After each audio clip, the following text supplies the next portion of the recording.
Hi everyone, আমি শ্রেয়া। কেমন আছো সবাই? আশা করছি সবাই ভালো আছো, আর আমিও ভালো আছি। সবাইকে জানাই শ্রাবণ মাসের প্রথম সোমবারের অনেক অনেক শুভেচ্ছা। সবাই আজকের দিনটা কে কীভাবে কাটিয়েছো অবশ্যই কমেন্ট করে জানিও। আজকে তো সকাল সকাল আমি ঘুম থেকে উঠে পড়েছিলাম, তারপরে আমি আমার পুরো রুমটাকে ডিপ ক্লিন করে নিয়েছিলাম। তারপর স্নান করে চলে গিয়েছিলাম ছাদে, আর ছাদে তো আজকে প্রচুর ফুল ছিল, আর এখানে অপরাজিতা ফুলও অনেক কটা ছিল। তো যাই হোক, সব ফুলগুলো আমি তুলে নিয়ে চলে এসেছিলাম পুজো করার জন্য। আর আজকে ঠাকুর বাসনগুলোও একটুখানি পরিষ্কার করে নিয়েছিলাম।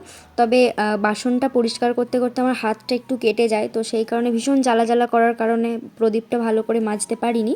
যাই হোক, এখানে শিব ঠাকুরকেও ভালো করে পুজো করে নিয়েছিলাম, আর এখানে গোপালকেও ভালো করে পুজো করে নিয়েছিলাম। আর আজকে প্রচুর কাচাকুচি ছিল, প্রায় 3টে বিছানার চাদর ছিল কাচার জন্য, তো সেগুলোও কেচে মিলে দিয়েছিলাম। আর তোমরা কে কে শ্রাবণ মাসের সোমবার করো অবশ্যই কমেন্ট করে জানিও। যেহেতু আজকে নিরামিষ খেয়েছিলাম, তাই বিকেলের দিকে একটা আইসক্রিমও খেয়েছিলাম। দেখা হবে পরের ভিডিওতে।